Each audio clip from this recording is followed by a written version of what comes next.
Hey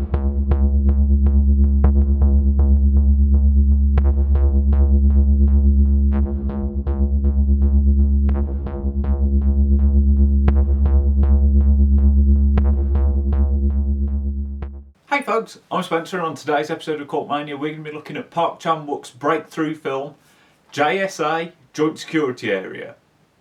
I'm not actually sure whether I'm just supposed to call it JSA or Joint Security Area or what, so yeah.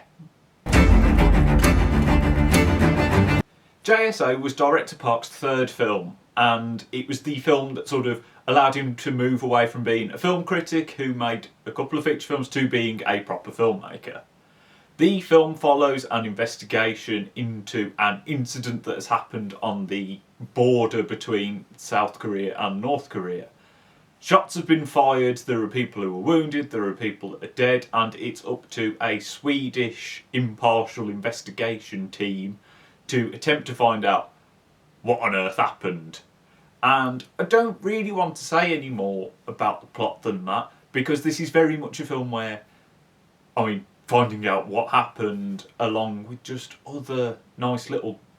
It's all about just the little twists and turns that the plot takes. I'm going to try not to say any more than that.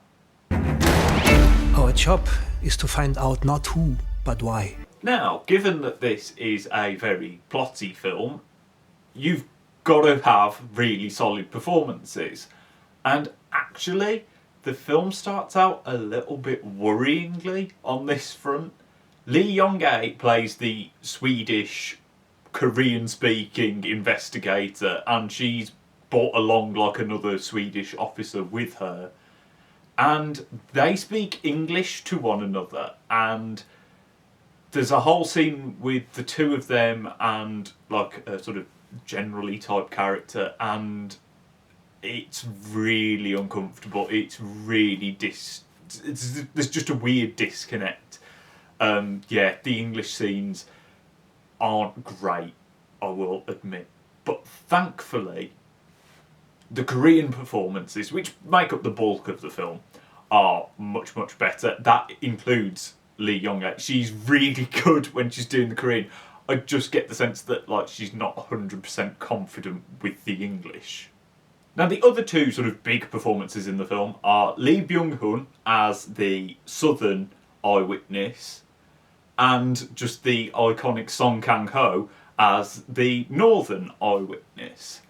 And, they are both incredible in this film. They have to be, because you are spending the vast majority of the film with them.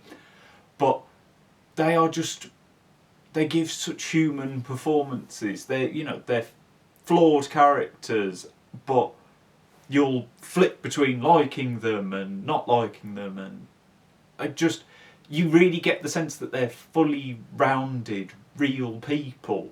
And I'll tell you, this is the highest praise that I can give to pretty much every performance, every Korean performance in this film, is that I absolutely love Song Kang-Ho, and I would watch him in anything, and yet I can't say that he is the best performance, the standout performance in this film, because everyone is just so good in this film.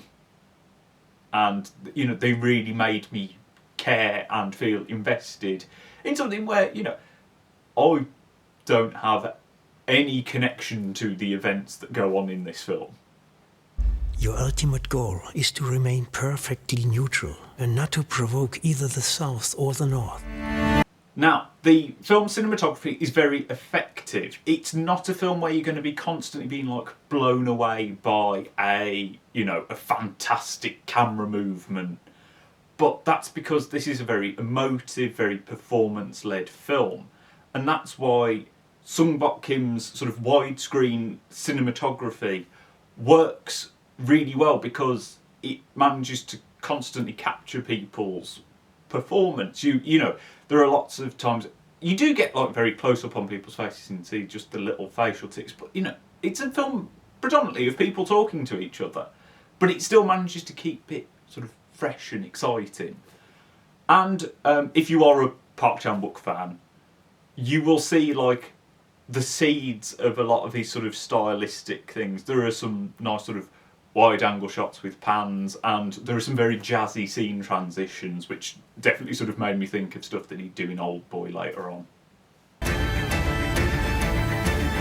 I also want to say hats off to them, because they had to build the border on a set.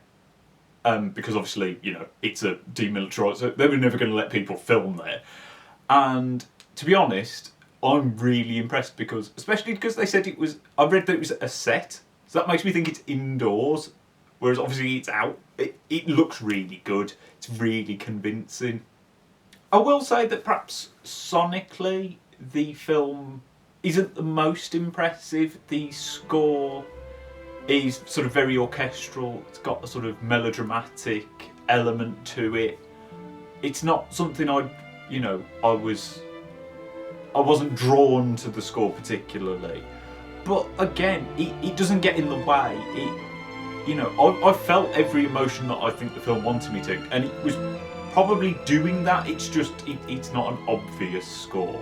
I was a bit more interested in the film's use of Korean pop scoring. There are a few key scenes in which like a cassette player is used, and they're just really cool songs. It's cool to hear, music from around the world, and it did get me thinking, like, I really wish I spoke Korean, because I'd love to know if there is any like sort of dramatic irony in the music choices. I'd love to know whether they're like a weird juxtaposition, or whether they're sort of foretelling of events. If you speak Korean and you're watching this, let me know what those songs are about. So I just want to know whether they're really clever or whether they're just really cool. 이 중립 설 자리 없어. 선택만 있어. But the thing that impressed me the most about Joint Security Area is that it's just a really, really effective thriller. I mean, I had two sort of concerns going in, especially because it seems like it's going to be a political thriller. I was worried that it could be quite cold and a bit sort of that it would lack emotion, and B, that I wouldn't keep up with the sort of politics of what's going on. On the second point, don't worry. As long as you have the sort of basic understanding that I would like to think every adult has of the situation between the two Koreas and what has happened, what is happening, you'll be fine. I didn't struggle with anything that it needs you to know. It sort of quite nicely explains. And I don't know why I was ever worried that it might be sort of cold or detached, because it's a very emotive movie. I was very tense through a lot of it, but I think it's that human element of the performances is so important, because I really cared, and there are points where you just feel deflated, or God, I could have cried a few times, and I just think it works on that level so well. It is a very human drama, and that's really impressive. And I think even if you're not the sort of person who cries at films like I am, how it manages to take something that, this divide between the two careers, and it manages to boil it all down into being this very human drama is really, really impressive. It won the sort of Korean equivalent of the Oscars. And when I say like, it takes a big thing and it makes it feel really small, it does feel sort of Oscar baity, but it just really works. it's really good. I can't really recommend it enough. I mean, it isn't.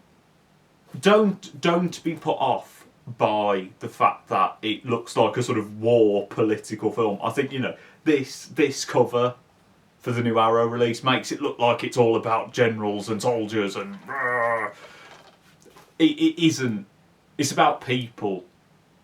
That's the key part to it all. Also, don't be put off if other Park Chan-Wook films haven't perhaps worked for you, if you find like the Vengeance trilogy stuff like too nasty.